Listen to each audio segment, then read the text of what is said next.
اپنے اس مقدس مقام کو ان کے چنگل سے، ان کی یلغار سے چھڑوانا ہے۔ تو مسلمان بڑے جذبے سے بڑے پریشان ہیں کہ بھائی یہ تو دیکھو، یہ تو ان کا ایک مذہبی نیریٹو ہے، مذہبی لحاظ سے وہ چیز ختم ہو گئی۔ سلامتی ہے ان آنکھوں پہ جو ہدایت پہ نظریں جمائے بیٹھی ہیں، ان کانوں پہ جو ذکر خیر کے منتظر رہتے ہیں، اور ان قدموں پہ جو ہدایت کی راہ پہ گامزن ہیں۔ لیکن یہ فلسطین کیا ہے، یہ بیت المقدس کیا ہے، یہ قبلہ اول کیا ہے؟ کچھ تصورات ہیں ہمارے ہاں کہ یہاں پر پہلے انبیاء آئے تھے، پرانا قبلہ یہ تھا، یہود نے قبضہ کر لیا ہے، پھر صلیبی جنگیں ہوئی ہیں، اور اب ہم نے اپنے اس مقدس مقام کو ان کے چنگل سے، ان کی یلغار سے چھڑوانا ہے۔ پہلا بنیادی سوال مجھے بتائیے، بطور مسلمان میں کھڑا ہو کے اگر دیکھتا ہوں تو یہ فلسطین میرے لیے حیثیت کیا رکھتا ہے، میرا اس سے تعلق کیا ہے، میرا دین مجھے اس بارے میں کیا بتاتا ہے؟ اس میں پہلے تو یہ سمجھنا چاہیے کہ یہ یروشلم، یہ فلسطین، یہ تاریخ میں مذہب سے کیسے متعلق ہوئے۔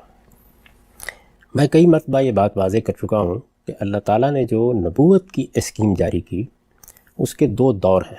پہلا دور وہ تھا جس میں اللہ تعالیٰ یہ فرماتے ہیں کہ میں نے ہر قوم کی طرف ایک رسول بھیجا، یعنی ظاہر ہے اس وقت اقوام بھی چند ہی ہوں گی، تو جب وہ اقوام دنیا میں پھیلنا شروع ہوئیں تو اللہ تعالیٰ نے یہ فرمایا ہے کہ ہر قوم کی طرف ایک رسول بھیجا گیا، وَلِكُلِّ أُمَّةٍ رَسُولٌ فَإِذَا جَاءَ رَسُولُهُمْ قُضِيَ بَيْنَهُمْ بِالْقِسْطِ وَهُمْ لَا يُظْلَمُونَ۔ ٹھیک، جس قوم کی طرف بھی رسول بھیجا گیا اس کے لیے عدالت لگی، اور اس کا اسی دنیا میں انصاف کے ساتھ فیصلہ سنا دیا گیا۔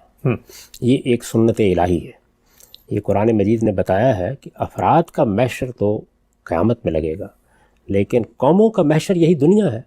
اس میں جو قومیں عام حالات میں دنیا کے اسٹیج پر نمودار ہوتی ہیں، وہ بھی بچپن کے، لڑکپن کے، شباب کے مراحل سے گزرتی ہیں، اور پھر حرم و شعب پر پہنچنے کے بعد ہلاکت کی نظر ہو جاتی ہیں۔ ٹھیک، اللہ تعالیٰ ایک ترتیب کے ساتھ قوموں کو دنیا کے اسٹیج پر یہ موقع دے رہا ہے۔ اس کو بطور اصول بھی بیان کیا ہے کہ تلک الایام نداولها بین الناس، یعنی اس میں ایک کے بعد دوسری قوم آتی چلی جاتی۔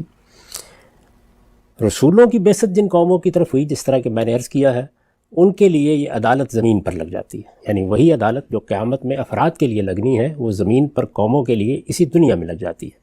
اس کے فیصلے سنائے گئے، اور وہ فیصلے ہیں جن کا قرآن حوالہ دیتا ہے مختلف موقعوں پر، جیسے عاد کے بارے میں، جیسے سمود کے بارے میں، جیسے قوم شعیب کے بارے میں، جیسے قوم لوط کے بارے میں، سیدنا ابراہیم علیہ السلام کی قوم کے بارے میں۔ یہ پہلا دور ہے۔ اس کے بعد دوسرا دور شروع ہوا نبوت کا۔ یہ بات سمجھ میں آتی ہے کہ قومیں جب مختلف جگہوں پر بکھری ہوئی تھیں، لوگ کچھ خانہ بدوش سے تھے، اس وقت نوعیت الگ تھی، لیکن آہستہ آہستہ دنیا ایک لحاظ سے گویا متوطن ہونا شروع ہوئی، قوم میں قبیلے بننے شروع ہوئے، اور بعد میں ہم نے دیکھا کہ بڑی سلطنتوں کی صورت بھی اختیار کر لی انہوں نے۔ تو یہ دور جب آنے کے قریب تھا تو سیدنا ابراہیم علیہ السلام کا انتخاب کیا گیا۔ یہ بتایا گیا کہ ہم نے آپ کو دنیا کی پیشوائی کے لیے منتخب کر لیا ہے، جاعلک للناس اماما، امامت کے منصب پر۔ یہ امامت کیا ہے؟ یہ ظاہر ہے مذہب اور دین کے معاملے میں پیشوائی ہے، رہنمائی ہے۔ تو یہ انتخاب کیا گیا۔ انتخاب کرنے کے بعد ان کی یہ ذمہ داری لگائی گئی کہ آپ اپنی اولاد کے ایک حصے کو کنعان میں آباد کریں گے اور دوسرے حصے کو آپ جزیرہ نمائے عرب میں آباد کریں گے۔ ٹھیک، چنانچہ اپنی قوم پر اتمام حجت کے بعد جب وہ وہاں سے نکلے، ہجرت کی انہوں نے، اور ان کی قوم پر اللہ تعالیٰ کا عذاب آ گیا، جس طرح کہ سورہ توبہ میں اس کی تصریح کی ہے، تو پھر انہوں نے اس علاقے میں آ کے اللہ کی عبادت کا وہ گھر بنایا جس کو ہم بیت اللہ کہتے ہیں یا مسجد حرام کہتے ہیں۔ اس کی تاریخ سے ہر مسلمان واقف ہے، اس کی تعمیر نو کی گئی، اس کی پرانی بنیادیں اٹھائی گئیں۔ پہلے کی تاریخ کیا تھی وہ نہیں کہا جا سکتا حتمی طور پر کہ کب ابتدا ہوئی، کن مراحل سے گزرے، لیکن اس کی تعمیر نو کی گئی، اس کی بنیادیں اٹھائی گئیں، اور جب وہ گھر تعمیر ہو گیا، وہ مسجد بن گئی، تو پھر سیدنا ابراہیم سے اللہ تعالیٰ نے یہ مطالبہ کیا کہ اب آپ اپنے بیٹے کو اس کی ذمہ داریوں کے لیے، اس کی مجاورت کے لیے وقف کر دیں۔ ٹھیک، یہ اب تولیت اسی خاندان میں رہے گی۔ اس کے ساتھ ہی قرآن مجید نے ہمیں یہ بتایا ہے کہ نبوت کی اسکیم میں جو تبدیلی کی گئی وہ یہ تھی کہ اس سے پہلے تو فرد کا انتخاب کیا جاتا تھا، یعنی جیسے خود سیدنا ابراہیم کا انتخاب ہوا، یا اس سے پہلے بہت سے دوسرے انبیاء آئے۔ اس کے بعد اب نبوت کو ذریت ابراہیم کے ساتھ خاص کر دیا گیا۔ اچھا، یعنی ہر قوم میں رسول بھیجنے کی بجائے آج سے کم و بیش 4000 سال پہلے یہ فیصلہ کیا گیا کہ اب نبوت ابراہیم کی قوم کے ساتھ خاص رہے گی، ذریت ابراہیم کے ساتھ خاص رہے گی، نبی انہی میں آئیں گے، رسول بھی انہی میں آئیں گے۔ اور اس کے ساتھ ایک اور فیصلہ یہ کیا گیا کہ یہ جو ذریت ہے، اس کو دنیا میں اللہ کے دین کی شہادت کی ذمہ داری دی جائے گی. یعنی اب گویا استفاء یا اجتباء یا انتخاب افراد کا تو ہوتا ہی تھا، افراد کے ساتھ اب اس پوری قوم کا انتخاب بھی ہوگا. اچھا، یہی وہ انتخاب ہے کہ جس کے باعث ان کو وہاں سے نکالا گیا. جب یہ فرعون کی غلامی میں تھے، سیدنا موسیٰ علیہ السلام ان کو نکال کے لائے، ان کی بعثت ہوئی. وہ یہی انتخاب ہے جس کے تقاضوں کو پورا کرنے کے لیے. اس کو قرآن مجید نے سورہ آل عمران میں بیان کیا ہے کہ ان اللہ اصطفیٰ آدم و نوحًا و آل ابراہیم و آل عمران علی العالمین. ہم آدم اور نوح کو یعنی افراد کی حیثیت سے منتخب کرتے رہے ہیں. اس کے بعد ہم نے پوری آل ابراہیم کو منتخب کیا ہے، اور پھر آل عمران کا ذکر کیا سیدنا مسیح کے حوالے سے. تو یہ جو انتخاب ہے ایک پوری ذریت کا، ایک پوری قوم کا، ظاہر ہے کہ قوم تو کسی قوم میں فرد بن کے نہیں جائے گی، اس کے پاس ایک علاقہ ہونا چاہیے. تو وہ علاقہ کیا ہو، اس کے لیے یہ فیصلہ کیا گیا کہ پہلے ایک شاخ کو موقع دیا جائے گا، بنی اسرائیل. بنی اسرائیل کون ہیں؟ یعنی سیدنا ابراہیم علیہ السلام کے بیٹے ہیں اسحاق، اسحاق کے بیٹے ہیں یعقوب، یعقوب کے بیٹے ہیں یوسف. تو اسرائیل سیدنا یعقوب کا لقب ہے. اچھا، یعنی ان کو اسرائیل کہا گیا ہے، یعنی ابراہیم علیہ السلام کے پوتے کا لقب ہے. ابراہیم علیہ السلام کے پوتے کا. یہ چونکہ ان کی اولاد سے آگے زیادہ شیوع ہوا ہے تو اپنے آپ کو اسی وجہ سے بنی اسرائیل کہتے ہیں. ٹھیک. اور بنی اسرائیل ہی کے لقب سے ہم قرآن مجید میں دیکھتے ہیں کہ اللہ تعالیٰ نے ان کو خطاب کیا ہے. تو انتخاب تو پوری ذریت ابراہیم کا ہوا ہے، یعنی سیدنا ابراہیم کی پوری آل کا انتخاب کر لیا گیا. لیکن پھر دونوں شاخیں، تیسرے بیٹے کے معاملے میں یہ فیصلہ نہیں ہوا، وہ الگ سے آباد ہو گئے. اچھا، ان کے بارے میں یہ فیصلہ ہوا کہ اسحاق کی اولاد کنعان میں آباد ہوگی. یہ فلسطین کا پرانا نام ہے، اچھا، وہاں آباد ہوں گے. اور ادھر یہ فیصلہ کیا گیا کہ رسالت بآب صلی اللہ علیہ وسلم جس قوم میں پیدا ہوئے ہیں یعنی بنی اسماعیل، ان کی ابتدا کی جائے. ٹھیک. اور وہ بڑے بیٹے اسماعیل علیہ السلام کے ذریعے سے ہوئی. ان کو جزیرہ نما عرب میں آباد کیا گیا. اس کے ساتھ گویا یہ بات واضح ہو گئی کہ ان دو علاقوں کو اللہ تعالیٰ نے، یعنی زمین ساری اللہ کی ہے، یہ پوری کائنات اللہ کی ہے، لیکن زمین پر ان دو علاقوں کو اللہ تعالیٰ نے اپنے لیے خاص کر لیا ہے. دینی تعبیر میں اس کو تقدیس کہا جاتا ہے، الارض المقدسہ، یعنی وہ زمین جس کا اللہ تعالیٰ نے اپنے لیے انتخاب کر لیا ہے. وہ زمین اب گویا اللہ تعالیٰ نے اپنے دین، اپنی دعوت اور اپنے پیغام کی اشاعت کے لیے منتخب کر لی ہے. تو یہ گویا اس زمین کو تقدیس دینا ہے. یہ ایسے ہی ہے کہ جس طرح ہم بھی زمین کا خطہ خریدتے ہیں اور پھر اس میں مسجد بنانے کا فیصلہ کرتے ہیں، یا مسیحی اس میں کوئی گرجا بنانے کا فیصلہ کرتے ہیں، اسی طرح سے دوسری اقوام کا معاملہ ہے. تو اب گویا وہ ہر ایک قوم کے تصور کے مطابق ان کے پروردگار کی عبادت کے لیے خاص ہو جاتی ہے. ٹھیک. تو ایک تو یہ ہے نا کہ آپ نے مسجد کی جگہ کا انتخاب کیا. یہاں یہ ہے کہ چونکہ ایک پوری ذریت، پوری قوم کو ایک ذمہ داری دی جانی ہے، تو پورے علاقے کا انتخاب کر لیا گیا. اور اس میں سیدنا اسماعیل وہاں آباد ہو گئے، انہوں نے وہاں ابتدا کر دی. وہ اللہ کے رسول کی حیثیت سے وہاں آباد کیے گئے تاکہ مقامی آبادی پر اتمام حجت ہو. بنی جرم وغیرہ جن کا ذکر تاریخ میں آتا ہے، اور اس کے بعد وہ لوگ ان پر ایمان لے آئے، اور اس طرح سے بنی اسماعیل کی ابتدا ہو گئی. ٹھیک. ان کو بیت اللہ کی تولیت دی گئی اور ان کو یہ ذمہ داری دی گئی کہ وہ اس گھر کی حفاظت کریں گے، وہ اس کو ہر طرح کے شرک سے پاک رکھیں گے، اور یہ سرزمین عرب ان کی سرزمین رہے گی. ٹھیک. ادھر بنی اسرائیل کو معاف کیجیے گا، یہ کہا گیا کہ اب آپ مصر سے نکلیں. یہ جو نکلنے کے لیے مطالبہ کیا گیا ہے وہ کوئی کسی قوم کی آزادی کا مطالبہ نہیں ہے، بلکہ اس ذمہ داری کو ادا کرنے کے لیے جب یہ طے ہو گیا سیدنا موسیٰ علیہ السلام کی بعثت کے بعد کہ اب توحید کا مرکز فلسطین میں بنایا جائے گا، پہلے ان کو موقع دیا گیا، ان کا انتخاب ہوا پہلے. یہ وہ چیز ہے جس کو قرآن مجید جگہ جگہ کہتا ہے وَلَقَدِ اخْتَرْنَاهُمْ عَلَىٰ عِلْمٍ عَلَى الْعَالَمِينَ.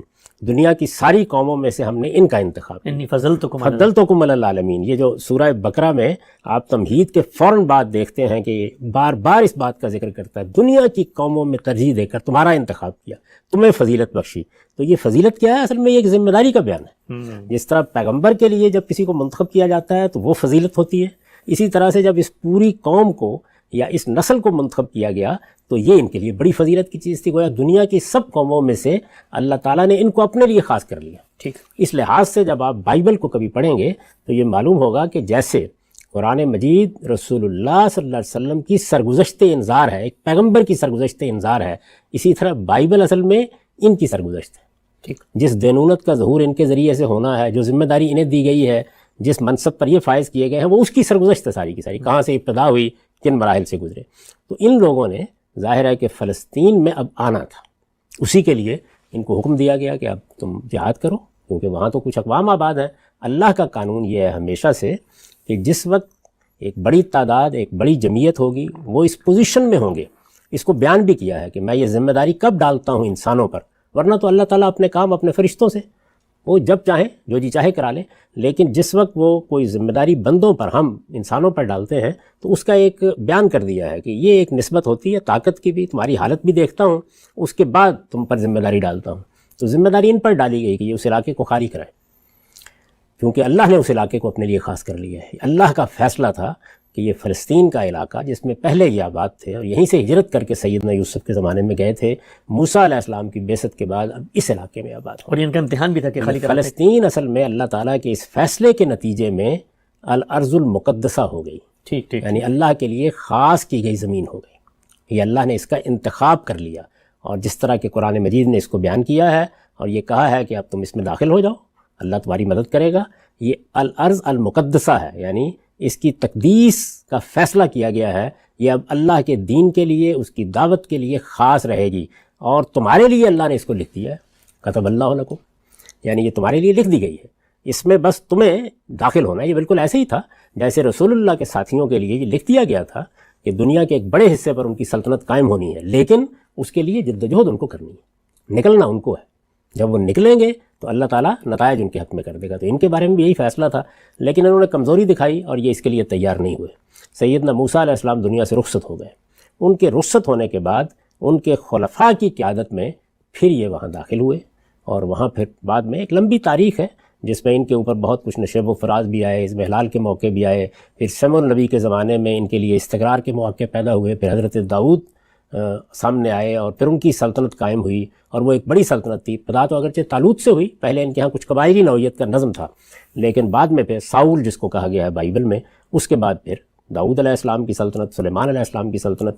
تو اس سارے عرصے کے دوران میں جو قبلے کی حیثیت تھی، پہلے مرحلے میں سورہ یونس میں قرآن نے بتا دیا ہے کہ سیدنا موسیٰ علیہ السلام کے اور سیدنا ہارون کے گھروں ہی کو قبلہ قرار دے دیا گیا تھا جب تک یہ مصر میں تھے. ٹھیک.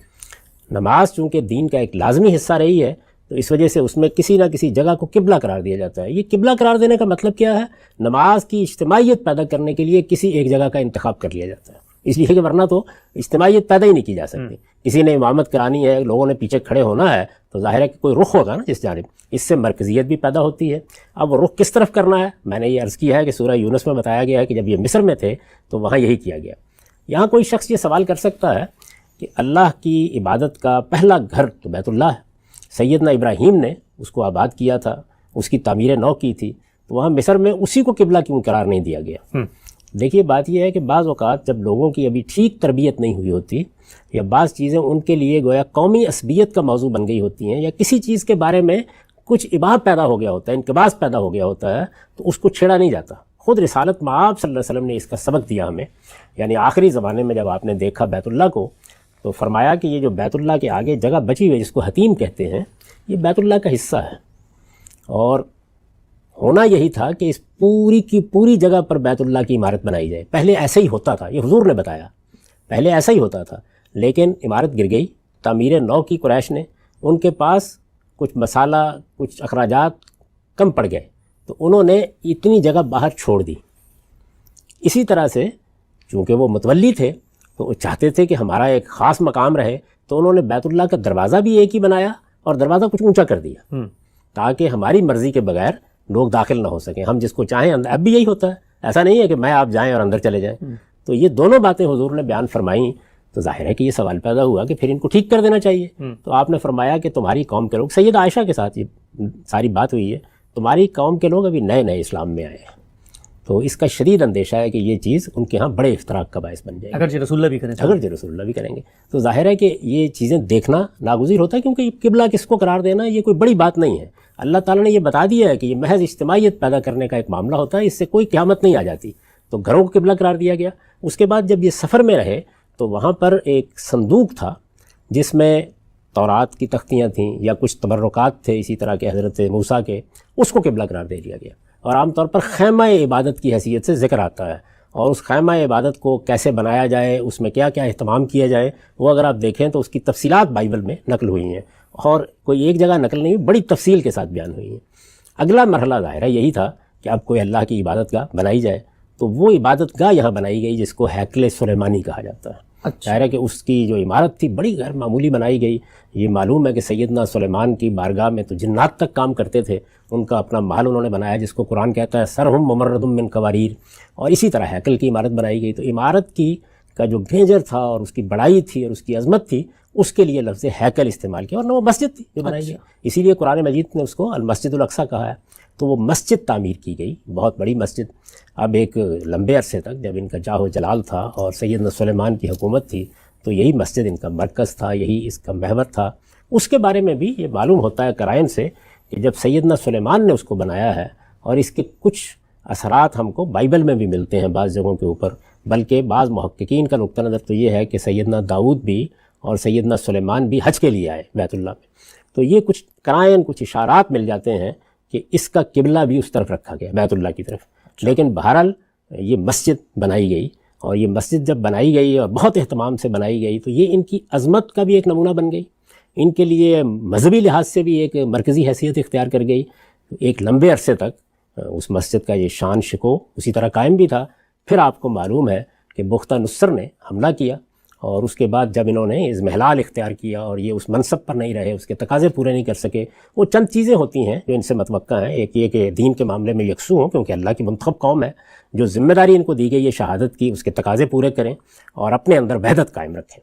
تو یہ چیز چونکہ ان سے مطلوب تھی، یہ اس میں جب پورے نہیں اترے تو اللہ تعالیٰ نے ان کو سزا دی، اور یہ قانون بھی تورات میں بیان ہو گیا ہے کہ اس منتخب قوم کے لیے یہی قانون تھا کہ اگر یہ کسی غلطی کا ارتکاب کریں گے، بڑے انحراف کا، دنیا ہی میں سزا دی جائے گی۔ یہ جو آپ دیکھتے ہیں کہ ایک بستی کے کنارے، ایک دریا کے کنارے ان کی ایک بستی میں، وہ کہا ہے نا قرآن مجید نے کہ جب انہوں نے مچھلیاں پکڑنے میں اللہ کے حکام کی خلاف ورزی کی تو ہم نے کس طرح سے ان کو مسخ کر کے رکھ دیا۔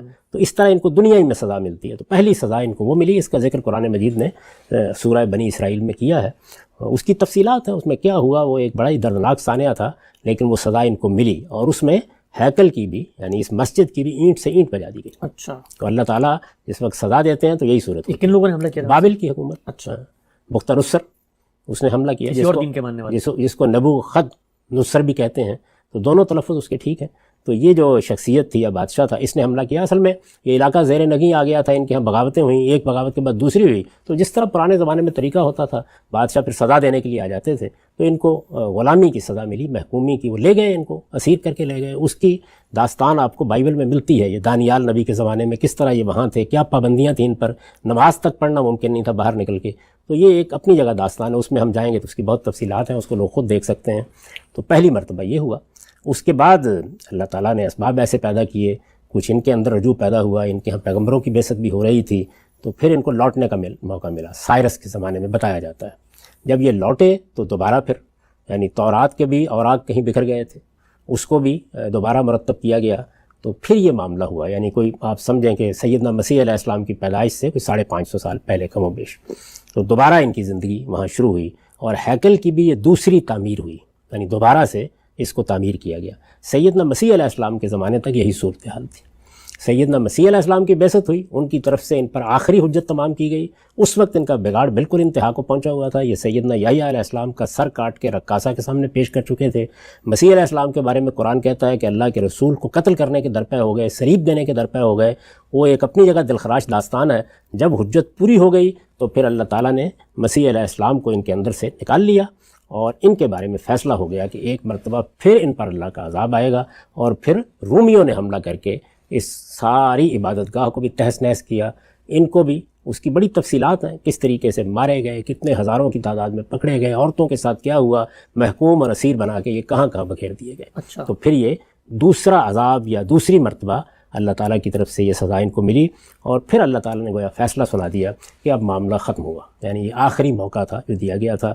اب مسیح علیہ السلام کے بعد مسیح علیہ السلام کے ماننے والے ہیں، یعنی ان سے ادنا نسبت رکھتے ہیں لوگ، جو ان کو بھی میں تمہارے اوپر بالادست رکھوں گا، اور قیامت تک یہ ہوگا۔ تو دو اعلانات کر دیے گئے، ایک یہ کہ چونکہ یہ اللہ کی منتخب قوم تھی، تو باقی قوموں کے بارے میں، رسولوں کی قوموں کے بارے میں تو یہ ہے کہ جس نسل کے ساتھ معاملہ ہوتا ہے اس پر عذاب آتا ہے اور بس معاملہ ختم ہو جاتا ہے۔ ان کے ہاں وہ تو آ گیا سن 70 عیسوی میں، لیکن اس کے بعد پوری قوم چونکہ اللہ کی منتخب قوم ہے تو یہ فیصلہ سنایا گیا کہ جاعل الذین اتبعوک فوق الذین کفروا الی یوم القیامہ. اچھا، اب قیامت کے دن تک مسیح کے ساتھ ادنا نسبت رکھنے والے بھی، یہاں فعل جو ہے وہ ادعائے فعل کے معنی میں استعمال ہوا اتبعو کا، یعنی مسیح کی پیروی کا دعویٰ رکھنے والے یہ بالادست رہیں گے ان یہود پر یا بنی اسرائیل پر. اور کب تک رہیں گے؟ قیامت کے دن تک رہیں گے. اچھا، یہ اعلان کر دیا گیا. اور جس طرح کہ سورہ اعراف میں آپ دیکھیں گے کہ وہاں یہ بتا دیا گیا کہ اس میں وقتاً فوقتاً ایسے لوگ اٹھیں گے، یعنی مہلت ملے گی، درمیان میں موقع آئیں گے، 100 سال آ گئے، 50 سال آ گئے، لیکن ایسے لوگ اٹھتے رہیں گے کہ جو ان کو بدترین عذاب دیتے رہیں گے، اور یہ سلسلہ بھی قیامت تک جاری رہے گا. یعنی یہ دونوں باتیں قرآن مجید نے بیان کر دیں. اس طرح گویا اللہ تعالیٰ نے وہ جو انتخاب کیا تھا ان کا وہ اس نتیجے تک پہنچ گیا، اور گویا ان کے ازل کا فیصلہ ہو گیا. اب یہ راندہ درگاہ تھے، ٹھیک، ان کا معاملہ یہ تھا، اللہ یہ کہ یہ اپنی غلطیوں پر توبہ کریں، رجوع کریں، سیدنا مسیح علیہ السلام کا اقرار کریں، یہی ان کے لیے تھا. یہاں تک کہ پھر اللہ تعالیٰ نے دوسری شاخ یعنی حضرت ابراہیم کی جو اولاد ہے بنی اسماعیل، ان کے اندر سے محمد الرسول اللہ کی بعثت کا فیصلہ کیا. بعثت ہوئی، اس کے بعد وہاں اتمام حجت ہوا، ان لوگوں کے لیے خدا کی عدالت زمین پر لگی، اور پھر اللہ تعالیٰ نے فیصلہ سنا دیا کہ اب اصل میں یہ لوگ ہیں یعنی بنی اسماعیل ہیں جن کو وہی منصب دیا گیا ہے. وہ منصب کیا ہے؟ شہادت کا منصب. ٹھیک، تو اس میں بھی یہی کہا ہوجتباکم، اللہ نے اب تمہارا انتخاب کر لیا ہے. اچھا، ملت ابیکم ابراہیم، اب تمہیں اپنے باپ ابراہیم کے دین پر قائم ہو کر اس کی پیروی کرنی ہے، وہ تمہارا باپ تھا. کذالک جعلناکم، اور تمہیں اسی طرح کذالک جعلناکم امۃ وسطا لتکونوا شہداء علی الناس ویکون الرسول علیکم شہیدا. تم دنیا کی قوموں کے درمیان میں کھڑی ہوئی ایک قوم ہو، ادھر تمہارے اللہ کا رسول ہے، آگے دنیا کی تمام اقوام ہے، رسول تم پر اللہ کے دین کی گواہی دیں گے، اور تم آگے پوری دنیا کی قوموں تک یہ دنیا میں گواہی دو گے. ٹھیک، یہ ذمہ داری گویا اب منتقل ہو گئی، بنی اسماعیل کو دے دی گئی. یہ ایک بہت بڑی امانت ہے اللہ تعالیٰ کی، یعنی اللہ کا دین، اس کا پیغام، اس کی دعوت، بہت بڑی عزت، بہت بڑی فضیلت اللہ تعالیٰ نے انتخاب کیا ہے. یہ جو ہمارے ہاں واقعہ اسرا ہے جس میں رسول اللہ صلی اللہ علیہ وسلم کو رات میں یہ قرآن نے بتایا ہے سورہ بنی اسرائیل میں کہ مسجد حرام سے مسجد اقصیٰ تک لے جایا گیا. اس میں جو مسجد کا لفظ ہے اس کو بعض اوقات لوگ جو ذرا حرفیت پسند ہوتے ہیں موضوع بنا لیتے ہیں کہ وہاں تو کوئی عمارت نہیں تھی. تو عمارت مسجد نہیں ہوتی، مسجد کا مطلب ہے سجدے کی جگہ، یعنی وہ علاقہ، وہ احاطہ جو ہے وہ خاص ہے. اور چونکہ ایک پیغمبر نے اس کا انتخاب کیا اور پیغمبروں کا انتخاب اللہ کے اذن سے ہوتا ہے، تو اب قیامت تک کے لیے وہ مسجد ہے، مسجد کی جگہ ہے. اسی اسلوب کو سامنے رکھ کر قرآن نے اس کو المسجد الاقصیٰ کہا ہے. وہ ایکڑوں میں پھیلا ہوا احاطہ ہے، اگر کبھی آپ دیکھیں. اقصیٰ کا مطلب کہ دور کی، یعنی ظاہر ہے کہ مکے کے لحاظ سے وہ دور کی تھی، وہ دور کی مسجد، اور جانتے تھے لوگ اس کو، یعنی وہ عبادت گاہ، وہ سجدہ گاہ. تو وہ تو آپ ایک چبوترے کا انتخاب کر لیتے ہیں کسی بازار میں تو وہ مسجد ہی ہوتا ہے. اس کے اوپر کوئی ممبر بنانے اور کوئی ستون کھڑے کرنے اور کوئی گنبد بنانے اور کوئی منار اس میں سے استوار کرنے کی ضرورت نہیں ہوتی. عمارت بن گئی نہیں. بیت اللہ کی عمارت آپ کو معلوم ہے عبداللہ بن زبیر کے زمانے میں ڈھا دی گئی تھی نئی تعمیر کے لیے، یا قریش نے ڈھائی، تو اس وقت بھی وہ بیت اللہ ہی تھا اور اس وقت بھی یہی کہا جائے گا. تو یہ بات ہے جس کو سامنے رکھ کر یہ فرمایا گیا کہ وہاں تک آپ کو لے جایا گیا، اور اللہ نے اپنی بعض نشانیاں دکھائیں. تو وہ در حقیقت جیسے کہ ہم نے اس کو بیان کیا ہے سورہ بنی اسرائیل میں، اس بات کی تعبیر کہی، یہ تمثیل تھی کہ وہ امانت جو فلسطین میں ان کے سپرد کی گئی تھی، اب اس نئی بعثت کے بعد وہ امانت اور یہ امانت سب ایک جگہ آ گئی ہے، اور وہ محمد الرسول اللہ کی ذات والا صفات ہے. اور اب یہ بنی اسماعیل ہیں جن کو قیامت تک یہ معاملہ کرنا ہے. تو یہ جزیرہ نما عرب کی خصوصی حیثیت ہے، اور یہ فلسطین کی خصوصی حیثیت کی تاریخ ہے. وہ بھی الارض المقدسہ ہے، یہ بھی الارض المقدسہ ہے. اس کے بارے میں بھی قانون یہی تھا کہ جب تک بنی اسرائیل وہاں رہے تو ان کی ذمہ داری تھی کہ وہاں پر کوئی کفر و شرک نہیں پنپ سکتا، اور اس کے بارے میں بھی یہی ذمہ داری ہے. تو یہ میں نے تھوڑا سا مختصر طور پر آپ کو بتا دیا کہ اللہ کے اس انتخاب کی نوعیت کیا تھی، اور کیوں یہ بنی اسرائیل کے حوالے سے یا فلسطین ایک شہر یا ملک کے نقطہ نظر سے اتنی اہمیت مذہبیات میں اختیار کر گیا ہے. گویا یہ اللہ تعالیٰ نے اپنی توحید کے مرکز کے لیے پہلا انتخاب کیا تھا پورے اس خطے کا، جیسے جزیرہ نما عرب کا انتخاب کیا، اور پھر محمد الرسول اللہ صلی اللہ علیہ وسلم کی بعثت کے بعد اس کی اس حیثیت کی تجدید کی، اور قیامت تک کے لیے مسلمانوں کو پابند کر دیا کہ لا یجتمع فیہ دینان، اب اس میں کبھی دو دین جمع نہیں ہوں گے. ٹھیک ہے صاحب، بہت ہی تفصیل سے آپ نے بات بتائی. اب تک کی جتنی بات ہوئی ہے اس پہ میں کچھ ضمنی چیزیں آپ کے سامنے رکھنا چاہتا ہوں تاکہ اور توضیح ہو جائے. پہلی بات مجھے آپ بتائیے گا کہ جس وقت ان کو معزول کر دیا گیا، وہ سبکدوش ہو گئے، اور ساتھ میں آپ صلی اللہ علیہ وسلم اور بنی اسماعیل کو اس منصب پہ فائز کر دیا گیا، تو وہ جو کچھ زمین کی تقدیس کا معاملہ تھا، علاقے کو خاص کرنے کا معاملہ تھا، جب ایک قوم کو اس سے ہٹا دیا گیا تو عقل تو یہ کہتی ہے کہ وہ باقی سارے معاملات بھی آپ سے اب ختم ہو جانے چاہیے. یہ آپ نے آخر میں بھی یہ فرمایا کہ یہ وجہ ہے کہ یہ 2 زمینیں مقدس تھیں، تو یہ ان کو چارج دینے کے بعد تب بھی وہ پچھلی زمین مقدس ہی رہی؟ نہیں، معاملہ ختم ہو گیا، یعنی اللہ تعالیٰ کا عذاب نازل ہو گیا. یہ بتا دیا گیا ہے کہ اب تمہاری وہ حیثیت ہی نہیں رہی. جاعل الذین اتبعوک فوق الذین کفروا الی یوم القیامہ. اب تو اللہ تعالیٰ کی نگاہ التفات ان کی طرف اس وقت ہوگی. یہ تو اللہ کا انتخاب تھا نا. اس کا معاملہ یہ تھا کہ اللہ تعالیٰ نے سرزمین عرب سپرد کی ہے ہمارے. اب خدا نخواستہ خاکم بدہن مسلمان بھی اسی طرح کا انحراف اختیار کریں، امت مسلمہ بھی، اور اللہ چھین لے. یعنی میں پھر وہی عرض کر رہا ہوں، معاذ اللہ ایسی کوئی صورت کبھی پیدا نہ ہو، لیکن اللہ تعالیٰ اس کو چھین لے تو اس کا مطلب کیا ہوگا؟ اس کا مطلب یہ ہوگا کہ عذاب کی زد میں آ گئے ہیں لوگ. تو اللہ تعالیٰ کی طرف سے تنبیہات تو ہوتی رہتی ہیں، لیکن ان کے بارے میں آخری فیصلہ سیدنا مسیح علیہ السلام کی بعثت کے بعد سنایا گیا. پہلے بھی تنبیہ کی گئی، پہلے بھی ان کے اوپر اللہ تعالیٰ کے عذاب کا تازیانہ برسا پوری تاریخ قرآن مجید نے سورہ بنی اسرائیل میں سنائی ہے. لیکن آخری مرتبہ یہ فیصلہ کر دیا گیا کہ اب قیامت تک تم عذاب کی زد میں رہو گے، سوائے اس کے کہ تم لوٹو اور صحیح رویہ اختیار کرو. اس میں ظاہر ہے کہ بہت بڑی شرط ہے، سیدنا مسیح کو بھی ماننا ہوگا اور محمد الرسول اللہ کا بھی اقرار کرنا ہوگا. تو اگر یہ نہیں کرتے تو اب یہ معاملات ختم ہو گئے، سب کے سب اللہ تعالیٰ کی طرف سے ختم ہو گئے. ٹھیک، تو یہ اللہ تعالیٰ جب یہ فرماتے ہیں کہ ان ادتم ادنا اور اوفو بعہدی اوفی بعہدی، تو یہ لوٹنا ان کا کیا مطلب؟ یہ بنی اسرائیل، یہ جو فلسطین کی قوم، یہ جو کچھ آج لوگ موجود ہیں یہود ہیں، وہ لوگ لوٹتے ہیں اور کہتے ہیں کہ چلے ہم سے غلطی، ہم ذمہ داری کو اٹھاتے ہیں، تو پھر اللہ میاں کیسے لوٹیں گے؟ وہ تو معزول کر کے الگ ہو چکے ہیں، نئی قوم آ چکی ہے. تو لوٹنا کیا ہے؟ لوٹنا یہی ہے کہ حضرت مسیح کو بھی مان لیں، محمد رسول اللہ کو بھی مان لیں، تو سارے مسئلے ختم ہو گیا. یعنی پھر لوٹنا کیا ہے؟ پھر تو وہ حصہ ہے. محمد الرسول اللہ کی بعثت کے بعد بنی اسماعیل دعوت کے میدان میں کھڑے ہیں، ان کو ذمہ داری دی گئی، وہ دعوت دے رہے ہیں. یہ دعوت میں قبول کرتا ہوں، میں بھی ان کا حصہ بن جاتا ہوں. آپ قبول کرتے ہیں، آپ بھی ان کا حصہ بن جاتے ہیں. یہ قبول کریں، یہ بھی ان کا حصہ بن جائیں. تو پھر وہ تو بہت بڑی بات ہے اگر یہ ہو جائے. یعنی اب یہ نہیں ہے کہ یہ کہے کہ ہم اللہ تعالیٰ کے ان فیصلوں کو تو مانیں گے نہیں، یعنی مسیح علیہ السلام کی بعثت کو بھی نہیں مانیں گے، محمد الرسول اللہ صلی اللہ علیہ وسلم کی بعثت کو بھی نہیں مانیں گے، تو ہم لوٹ آئے ہیں. تو کہاں لوٹے ہیں آپ؟ یعنی سارا مسئلہ کیا ہوا کہ اللہ تعالیٰ نے مسیح علیہ السلام کو بھیجا، آخری حجت تمام ہوئی، اور بجائے اس کے کہ یہ ان کی دعوت کو قبول کرتے اور ان کے سامنے اپنے آپ کو جھکا دیتے، انہوں نے کیا کیا؟ انہوں نے تو ان کے قتل کے درپے ہو کر، صلیب دینے کے درپے ہو کر سرکشی کی انتہا کر دی. تو اب تو ظاہر ہے کہ ازالہ کرنا پڑے گا. تو اس کی دعوت ہر وقت ان کے لیے ہے. اللہ تعالیٰ فوراً ان کے اوپر کرم فرمائیں گے، رحم فرمائیں گے. وہ اس قوم کے اوپر اسی وقت ہوگا نا جب یہ ادھر آ جائے گی، قبول کر لے گی اس کو. تو یہ اللہ تعالیٰ کا قانون ہے جو بیان کیا گیا. یعنی فلسطین کو مذہبی لحاظ سے یہ حیثیت اس پس منظر میں حاصل ہوئی، اور جزیرہ نمائے عرب کو بھی جو حیثیت یہ حاصل ہے وہ اس پس منظر میں حاصل ہوئی. ٹھیک، یہ بتائیے غام صاحب کہ جب بنی اسماعیل کو مقرر کر دیا گیا تو اس کے بعد ہم قرآن مجید میں پڑھتے ہیں، تحویل قبلہ کا پورا واقعہ ہے، آیات ہیں. یہ وہاں پر تو آپ نے قبلے کی داستان سنائی کہ پہلے گھروں کو قرار دیا، پھر صندوق، اور پھر یہ ہیکل کی تعمیر ہوئی، ایک مسجد کی تعمیر. جب ان کو فائز کیا بنی اسماعیل کو، تو ان کو کیوں کہا گیا کہ آپ وہ بیت المقدس کی طرف منہ کر کے نماز پڑھیں؟ اس کا جواب دیا ہے قرآن مجید نے. یعنی اللہ تعالیٰ کے دین کو اگر آپ یعنی سنی سنائی باتوں کی بنیاد پر نہیں، اللہ کی کتاب سے سمجھیں تو اس میں 2 طرح کے احکام ہوتے ہیں. ایک وہ ہیں جو شریعت کے ابدی احکام ہیں، دوسرے ابتلا کے احکام ہوتے ہیں، یعنی اللہ تعالیٰ آزمائش سے گزارتے ہیں. تو بنی اسماعیل کا معاملہ کیا تھا کہ ان کی ساری عصبیت بیت اللہ کے لیے تھی. اللہ تعالیٰ نے یہ بتایا کہ قبلہ کوئی چیز نہیں ہے، یہ تو ایک مسجد کو، کسی عمارت کو، کسی جگہ کو نشان کے طور پر مقرر کر دیا جاتا ہے، وہ مرکزی حیثیت اختیار کر لیتی ہے. اصل چیز اللہ اور اللہ کے رسول کا حکم ہے. کیا دیا گیا؟ یہ میں نے عرض کیا نا کہ سورہ یونس میں بتایا ہے کہ سیدنا موسیٰ علیہ السلام کی بعثت ہوئی تو ان کے گھروں کو قبلہ قرار دے دیا گیا.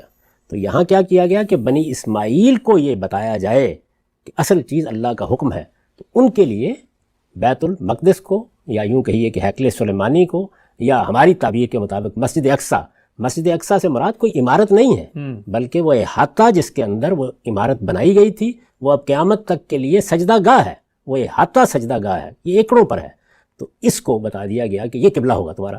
تو قرآن مجید کہتا ہے کہ یہ ہم نے بنی اسماعیل کا امتحان کیا کہ اللہ کے رسول کی پیروی کرتے ہیں یا قبلے کی تاریخی بحث میں الجھ کے رہ جاتے ہیں. ہم یہ دیکھنا چاہتے تھے اس بات کو. تو ابتلا کا حکم تھا، کچھ برسوں کے لیے دیا گیا. جس وقت مسلمان مدینہ آ گئے تو اب سوال یہ تھا کہ اب تو اہل کتاب کو دعوت دی جا رہی ہے، اب ان کا امتحان مقصود تھا. اللہ تعالیٰ بالکل برابری سے امتحان کرتے ہیں. بنی اسماعیل کا امتحان یہ تھا کہ اللہ کے رسول کے حکم پر ادھر منہ کرتے ہیں یا نہیں، اور ان کا امتحان یہ تھا کہ جس کو اپنا قبلہ تم قرار دیے بیٹھے ہو، ظاہر ہے کہ ان کے بہت کچھ دین میں تبدیلیاں آ چکی تھیں، تو اب اللہ اور اللہ کے رسول کے حکم پر بیت اللہ کی طرف منہ کرتے ہو یا نہیں. تو دونوں کو امتحان سے گزارا. دو گروہ ہیں نا جو رسول اللہ کے مخاطبین ہیں اصلاً جزیرہ نما عرب میں، ایک مشرکین عرب جو آپ کی اپنی قوم کے لوگ ہیں یعنی بنی اسماعیل، اور دوسرے اہل کتاب. تو پہلے بنی اسماعیل کو ایک امتحان سے گزارا، پھر اس میں سے اور صریح لفظوں میں بتایا ہے کہ یہ جو ہم نے کیا کس لیے کیا، تاکہ دیکھیں کہ من یتبع الرسول، کون رسول کی پیروی کرتا ہے اور کون قبلے کے تبدیلی کی بات سن کے اپنے پاؤں پر لوٹ جاتا ہے. ٹھیک ہم تو یہ ابتلاء کا حکم تھا جو دیا گیا، یقیناً دیا گیا، اس میں کوئی شبہ ہی نہیں ہے، قرآن بالکل واضح ہے اس پر. آج کی نشست کا آخری سوال یہ بتائیے گا غالب صاحب کہ جب ان کو معزول کر کے بنی اسماعیل کا تقرر کر دیا گیا تو اب کیا بنی اسماعیل کو اس باتی طور پہ اللہ تعالیٰ نے ایسی کوئی ہدایت کی کہ جو پچھلی قوم تھی، میں نے پورا علاقہ خاص کیا تھا، دنیا کے وسط میں بڑے لمبے عرصے تک انبیاء آئے، وہ ذمہ داری پوری نہیں کر سکے، ذمہ داری تمہاری ہے، تمہارا یہ علاقہ ہے، لیکن اس علاقے کو بھی تم نے، چونکہ وہ اللہ کے لیے خاص ہو چکا تھا، وہاں پر ایک تعمیر کی گئی تھی اللہ کی عبادت گاہ، اس کو بھی تم لوگوں نے سنبھال کے رکھنا ہے یا اس کو بھی آباد کرنا ہے، یا اس کے بارے میں بھی کوئی ہدایت کی گئی نہیں، بالکل کوئی ہدایت نہیں کی گئی. واضح طور پر بتا دیا گیا ہے کہ جزیرہ نما عرب ہے جس میں اب دو دین جمع نہیں ہوں گے. تو جزیرہ نما عرب پر اللہ کی حجت پوری ہوئی، اس میں مسلمانوں کا یا بنی اسماعیل کا اقتدار قائم ہو گیا.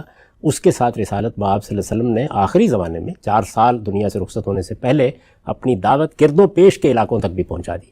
تو وہ سارے علاقے جتنے گرد و پیش کے تھے وہ سب کے سب بھی مفتوح ہو گئے. صحابہ کرام نے ان قوموں کو بھی اتمام حجت کے نتیجے کے طور پر سزا دی، وہ سزا کا نفاذ ان پر بھی ہوا.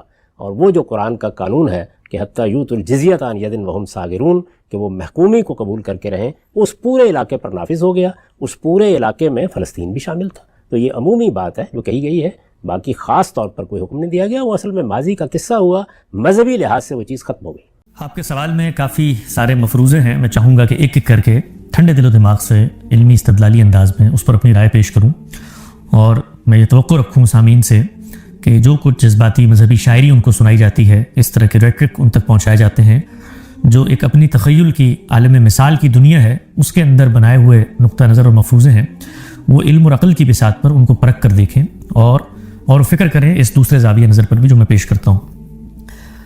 دیکھیے، جہاں تک اس دعوے کا تعلق ہے کہ یہ جو عالمی طاقتیں ہیں، سپر پاورز ہیں، امریکہ ہے، یورپ ہے، ان میں سے کسی کو مسلمانوں کا وجود ہی گوارا نہیں ہے، اور ہم کسی بھی پہلو سے اگر اپنی داخلی تعمیر اور ترقی کی طرف گامزن ہوتے ہیں تو یہ چیز بھی ان کو اتنی ناگوار گزرتی ہے، اور ان کے دلوں میں ہماری نفرت پیوست ہے کہ یہ کسی بھی صورت میں ہمارا وجود برداشت کرنے پر آمادہ نہیں ہے، اور ان کی یہ خواہش اور کوشش ہوتی ہے کہ کسی طریقے سے مسلمان ممالک کا، مسلمانوں کا دنیا سے خاتمہ ہو، یا کم سے کم اگر وہ رہیں تو ذلت اور محکومی میں اور ڈیسٹیبلائز ہو کے رہیں. یہ ایک دعویٰ ہے، اور یہ دعویٰ ہمارے ہاں کی جو مذہبی تنظیمیں ہیں، بالعموم مذہبی ذہن ہے، وہ کرتا ہے، مسلمان عوام کو سمجھاتا ہے کہ ان کے ساتھ تمہاری دشمنی ہے. اور یہی وجہ ہے کہ قرآن مجید میں اور باقی الہامی جو ہمارے پاس آثار ہیں ان کے اندر بھی اللہ تعالیٰ نے یہی بشارت دی ہے کہ تمہارے کبھی دوست نہیں ہو سکتے، یہ تمہیں مارتی رہیں گے، اور انہوں نے تمہیں مارا بھی ہے. لہٰذا تم یہ جو سامنے کا مقابل نیریٹو سنتے ہو ہم جیسے طالب علموں کا، یہ بھی اصل میں اسی مغرب کے اعلی کار ہیں جو تمہیں مغرب سے دوستی پر آمادہ کرتے ہیں، ورنہ حقیقت تو یہ ہے کہ مغرب ہمارا ازلی ابدی دشمن ہے اور اس کو ہمارا وجود سرے سے گوارا ہی نہیں ہے. اس دعوے کو اگر آپ حقیقت کی میزان پر پرکھیں تو یہ بالکل بے بنیاد دعویٰ ہے، یہ بالکل بے حقیقت دعویٰ ہے، یہ بالکل بے سروپا دعویٰ ہے. جو اب تک کی تاریخ ہے وہ اس کے بالکل منافی کھڑی ہوئی ہے، الٹ کھڑی ہوئی ہے. یعنی حقیقت کی دنیا میں اس دعوے کی کوئی قدر و قیمت نہیں ہے. ہو سکتی تھی، یعنی دنیا بھر میں تہذیبوں کا تصادم بھی ہوتا ہے، تہذیبوں کے درمیان ایک دائمی مخاصمت بھی ہوتی ہے اور ابدی خاتمے کی خواہش بھی ہوتی ہے، ہو سکتا تھا. لیکن اب تک کی جو تاریخ ہے، دوسری یا پہلی جنگ عظیم کے بعد سے جو دنیا کا ورلڈ آرڈر بنا ہے، جس کے اندر یہ سپر پاورز بنے ہیں، ان کے ہاتھ میں طاقت آئی ہے، اس تاریخ کا اگر آپ مطالعہ کریں تو وہ اس دعوے سے بالکل مختلف ہے. بلکہ اس تاریخ کے اندر جو سب سے دلخراش چیز ہے وہ یہ ہے کہ جن ممالک نے دوسرے کے خاتمے کی خواہش رکھی یا عمومی طور پر قتل عام کیا یا مسلمانوں کا خون بہایا، وہ یہ عالم مغرب نہیں ہے، وہ خود مسلمانوں کی اپنی اقوام ہیں جنہوں نے آپس میں ایک دوسرے پہ جنگیں کی. آپ اگر دیکھیے مصر اور یمن کی آپس کی جنگ اور لڑائی، ہزاروں لاکھوں لوگوں کی اس میں ہلاکت. مراکش اور الجزائر کی آپس کی لڑائی، ہزاروں لاکھوں لوگوں کی اس میں ہلاکت. آگے بڑھیں آپ، ایران اور عراق کی لڑائی، عراق اور کویت کی لڑائی. اس سے آپ آگے بڑھیں پاکستان اور بنگلہ دیش کی لڑائی، پاکستان اور افغانستان کی لڑائی. آپ اس سے آگے بڑھیں سعودی عرب اور یمن میں حوثیوں کی لڑائی. آپ اس سے آگے بڑھیں شام کے اندر ایران اور اس کے بعد ترکی کی لڑائی اور سعودی عرب کی لڑائی. اس سے آگے آپ بڑھیں خود ترکی اور کردوں کی لڑائی. اس سے آگے آپ بڑھیں خود ایران اور کردوں کی لڑائی. اس سے آگے آپ بڑھیں خود ایران کے اندر داخلی لڑائیاں. آپ اس سے آگے بڑھے سوڈان کے اندر خود مسلمانوں کی داخلی لڑائیاں. الغرض اتنی لمبی فہرست ہے جس میں مسلمان ممالک نے مسلمانوں پر ان گزشتہ 60-70 سالوں میں، جہاں پر یہ عالمی قوتیں اپنی جگہ پر موجود تھیں، ان کے ہاتھ میں نظم اقتدار تھا، وہ چاہتے تو پہلے دن یہ فیصلہ کر لیتے کہ ہم نے یہاں پر کسی ملک کا وجود گوارا نہیں کرنا. جس وقت سلطنت عثمانیہ کا خاتمہ ہوا ہے، پوری دنیا میں مسلمانوں کی 3-4 کل ملا کر سلطنتیں، ممالک موجود تھے. آپ اگر دیکھیں افغانستان کے اندر ایک بادشاہت موجود تھی، وہ عمان کے اندر ایک سلطنت موجود تھی، اور یمن کے اندر کوئی امامیہ سلطنت چھوٹی موٹی سی موجود تھی. کوئی ملک نہیں تھا جس کو آپ کہہ سکیں کہ یہ مسلمانوں کی ٹیریٹری ہے، یہاں پر وہ مل کر اپنا قانون ضابطہ آئین دستور بنائیں گے، اپنی مملکت کا انتظام انصرام کریں گے. کوئی ملک نہیں تھا. تو اگر ان کے پیش نظر ابدی خاتمہ ہوتا تو پہلی جنگ عظیم کے خاتمے کے بعد تو ہمارا دنیا کے اسٹیج سے صفائی ہو چکا تھا. یعنی ہم تو لوگوں اور جتھوں اور ایک مرگ امبو تھا، کوئی ملک نہیں تھا، کوئی ٹیریٹری نہیں تھی. تو انہوں نے تو یہ لکیریں کھینچی. 2-3 آپ کے پاس چھوٹے چھوٹے سے ملک تھے، اس کے بعد 57 عالمی سلطنتیں آپ کے گرد و پیش میں قائم ہو گئیں. تو یہ جو مسلمان ممالک کی باہمی مخاصمت تھی جو گزشتہ 60-70 سالوں میں سامنے آئی ہے، کبھی ہم اس کا ذکر نہیں کرتے، کبھی ہم اس کو زیر بحث نہیں لاتے. اس میں انسانوں کا قتل ہوا ہے، مسلمانوں کا قتل ہوا ہے، اور یہ جو قتل ہوا ہے اس کے اعداد و شمار کو اگر آپ جمع کریں تو یہ 60 سے 80 لاکھ محدود اندازے کے مطابق 60 سے 80 لاکھ لوگ ہیں جن کا آپس میں ہم نے قتل کیا ہے.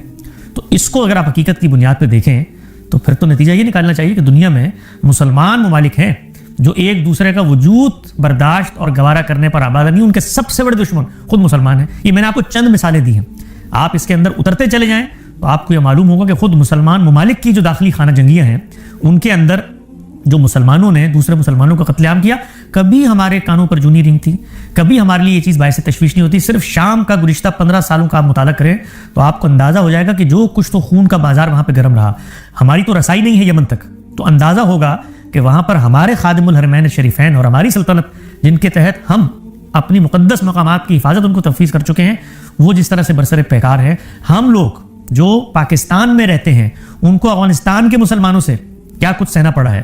تو لاکھوں نہیں کروڑوں لوگوں کی ہلاکتیں ہیں جو گزشتہ 60-70 سالوں میں مسلمان ممالک کی باہمی ایک دوسرے پر چپکلش اور حملہ آور ہونے کے نتیجے میں سامنے آئی ہیں. یہ تصویر ایک طرف رکھیے. اس کے بعد دوسری جنگ عظیم کے بعد سے اب تک کوئی 70-75 سال گزر چکے ہیں. آپ مجھے بتائیے جو فاتحین تھے دوسری جنگ عظیم کے، روس، امریکہ، برطانیہ یا یورپ کا پورا اتحاد ملا لیں، انہوں نے براہ راست کن مسلم ممالک پہ حملہ کیا؟ آپ ذرا تعداد گن کے بتائیے مجھے. یعنی پہلا حملہ ہے جو مسلمان براہ راست امریکہ پر کیا ہے 2001 11 ستمبر میں، اور وہ حملہ ایک دن میں نہیں ہوا. اس کے پس منظر میں ایران میں دیکھیے یا مشرق وسطیٰ میں دیکھیے، جو عالمی قوتوں کے فیصلے تھے ان کو پہلے دن سے آپ نے ماننے سے انکار کیا، اور اس ملک کے ساتھ جو ان کا اتحادی تھا جس کو انہوں نے آ کر وہاں بٹھایا تھا، جس طرح ہمارے بھی اتحادی ہوتے ہیں نا، مسلمانوں کے اتحادی ہوتے ہیں. ہم کہتے ہیں فلاں جگہ پر اگر کسی مسلمان پر حملہ ہو تو OIC کو سامنے آنا چاہیے، فلاں تنظیم کو سامنے آنا، مسلمانوں کا سیاسی کنسورشیم تو یہ فطری چیزیں دنیا میں بنتی ہے. تو ان عالمی قوتوں کے بھی کچھ کنسورشیمز ہیں، ان کی بھی کچھ ہمدرد ریاستیں ہیں جن کو انہوں نے وجود پذیر کیا ہے. تو جب ان پر حملہ ہوتا ہے تو یہ در حقیقت اس فیصلے پر، اس عالمی بندوبست پر، ان عالمی قوتوں پر حملہ ہوتا ہے جنہوں نے وہ فیصلے کیے ہوئے ہوتے ہیں. تو ان حملوں کا آغاز کس نے کیا؟ 48 میں ہم نے کیا، 56 میں ہم نے کیا، اس کے بعد 67 میں ہم نے کیا، 72 میں ہوا. یہ سارا معاملہ جو مشرق وسطیٰ میں ہوا وہ ہمارے اقدام سے ہوا، اس کا آغاز ہمارے اقدام سے ہوا. اس کے بعد آپ دیکھیے ایران کے اندر انقلاب آیا، 50 سال تو ہونے کو ہے، نصف صدی ہونے کو ہے. 50 سالوں میں اس عالمی قوت کو کس نے برسر پیکار بنائے رکھا ہے؟ کون مرگ بر امریکہ بزرگ شیطان کے نعرے لگاتا تھا، مسجدوں میں ذکر بالجہر ہوتا تھا؟ کس نے کہا ہوا ہے کہ وہ ہمارے عالمی دشمن ہیں؟ اس کے بعد تنظیمیں بنی، جہادی تنظیمیں. ان جہادی تنظیموں نے کس سلطنت کے خاتمے کا خواب دیکھا؟ کس نے قرآن کی آیتیں پڑھی اور بتایا کہ یہود و نصارہ کا تم سے کوئی تعلق نہیں، وہ تمہارے دوست نہیں ہو سکتے، تمہارے ابدی ازلی دشمن ہیں، اور وہاں سے اٹھ کر اس مملکت پر حملہ آور ہو گئے؟ میں بھی آؤں گا اس بات پر بھی کہ یہ جو عالمی قوتیں ہیں کس طریقے سے مسلمان ممالک میں جو داخلی خلفشار ہوتا رہا یا ان کی جنگیں ہوتی نہیں تو ان میں کس طرح سے لوگوں کو سپورٹ کرتے رہے، چاہے وہ صومالیہ ہو، چاہے وہ عراق ایران کی جنگ ہو، چاہے وہ عراق کویت کی جنگ ہو، چاہے وہ افغانستان پاکستان کی جنگ ہو، جو بھی ہے اس پر میں آتا ہوں.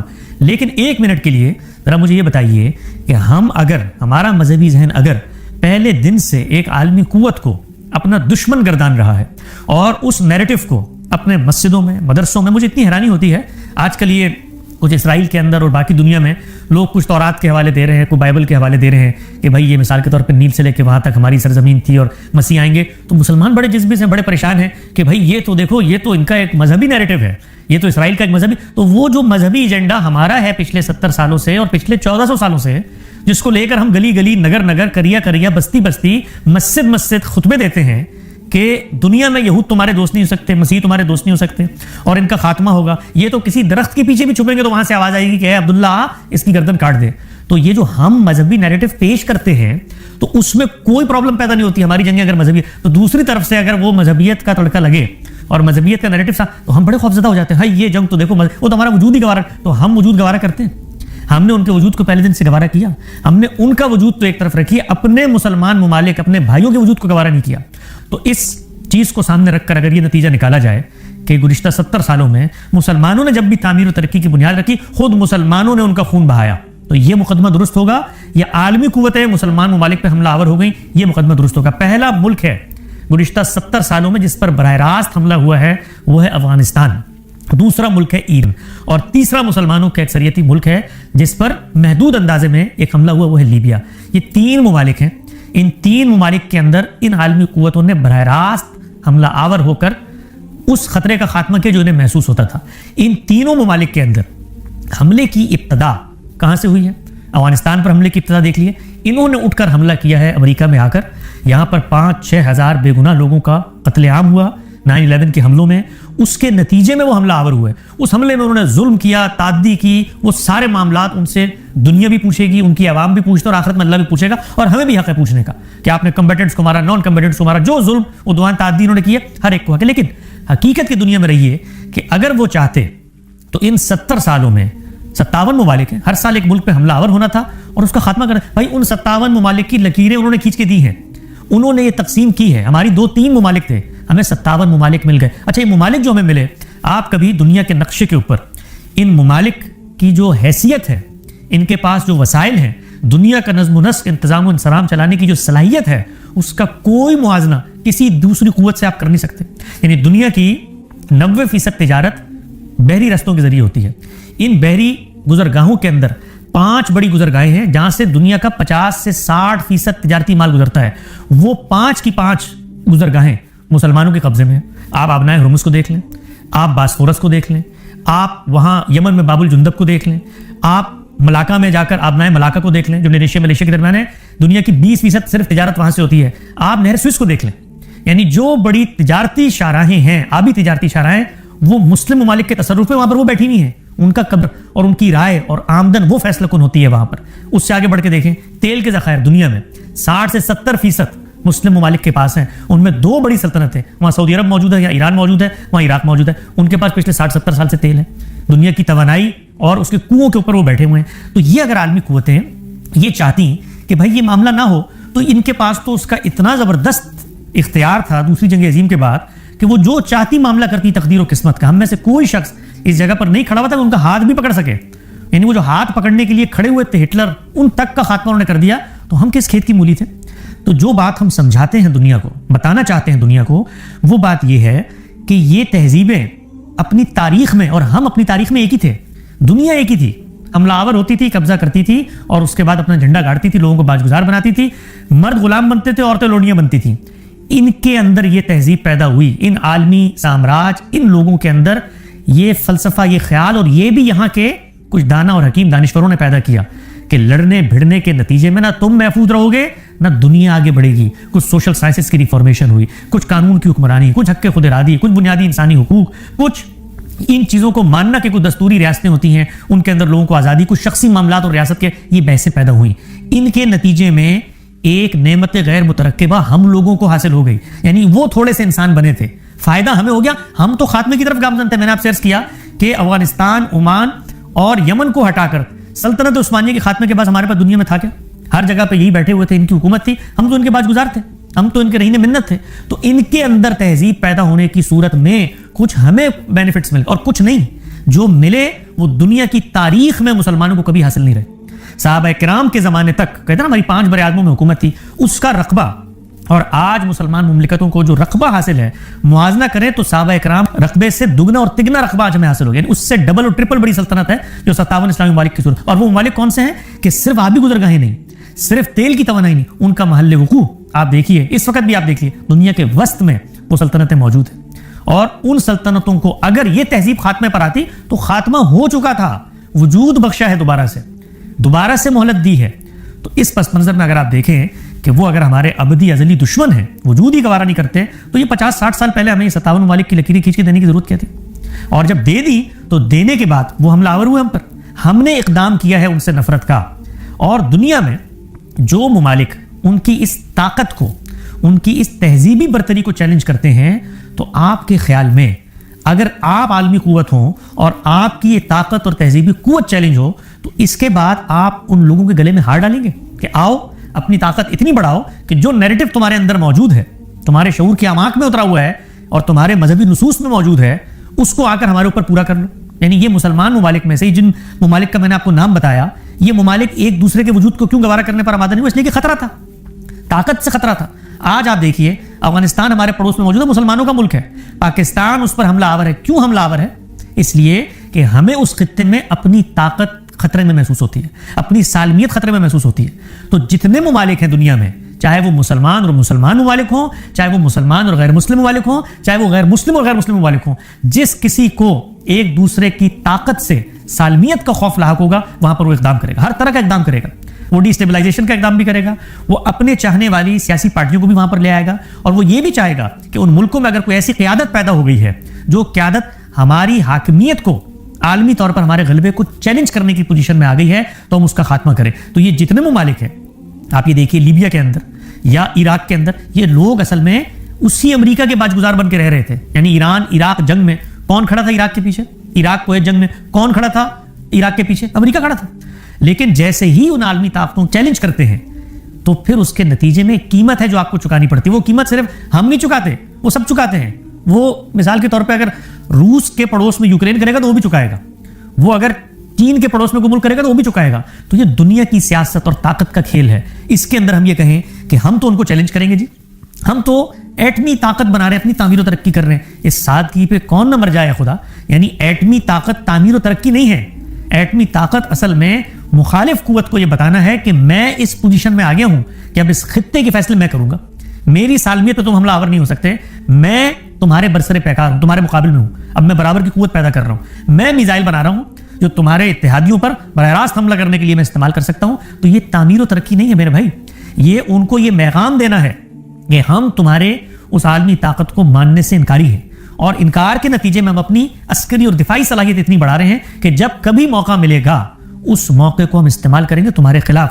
تو جو چیز مجھے محسوس ہوتی ہے وہ چیز یہ ہے کہ ایک تہذیب میں جو کچھ تھوڑی سی تہذیب پیدا ہوئی تھی، کچھ ان کے مہذب انداز پیدا ہوئے تھے، اس مہذب انداز کو واپس اسی جنگی جنون میں، واپس اسی تہذیبوں کے تصادم میں اگر پہنچانے کا صحرا کسی کے سر ہے تو خود مسلمان ممالک کے سر.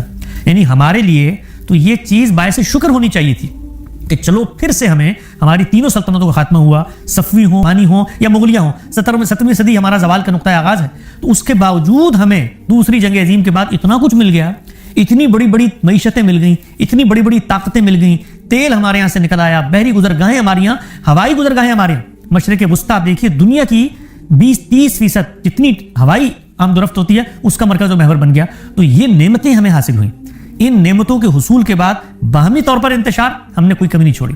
کروڑوں کی تعداد میں مسلمان آپس ممالک میں تصادم میں مارے گئے، اور ان عالمی قوتوں کو بھی ہم یہ پیغام دینے میں پوری طریقے سے کامیاب ہو گئے کہ تم جو اپنے آپ کو تھوڑا بہت شریف بنا کر تہذیب اپنے کا آنچل اوڑھ کر بیٹھے ہوئے ہو، اس کو اتارو اور آؤ میدان میں. کیونکہ ہم تو یہ سمجھتے ہیں کہ تم نے ہمارا خاتمہ کرنا ہے، اب تک تم نے خاتمہ نہیں کیا، آؤ ہمارے ساتھ لڑو. تو اگر وہ قوتیں آج ہم پر برسر پیکار ہونے پر آمادہ ہیں تو اس میں بھی ہمارا حصہ ہے، ہم نے آمادہ کیا ہے. اگر کچھ عالمی بندوبست بنا تھا، اگر کچھ انہی قوتوں نے مل کر بنایا تھا، وہ اقوام متحدہ کا نظام دیکھیے، وہ انٹرنیشنل لا دیکھیے، یہ کوڈ دیکھیے، یہ سب کچھ انہوں نے خود بنایا تھا.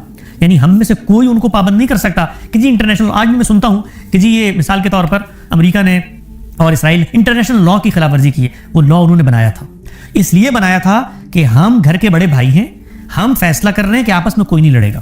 یہ انہوں نے فیصلہ کیا تھا. اب چھوٹا بھائی پڑوسیوں سے مل کے اگر سازش کرے تو وہ انٹرنیشنل لا کو مان کے کر رہا ہوتا ہے.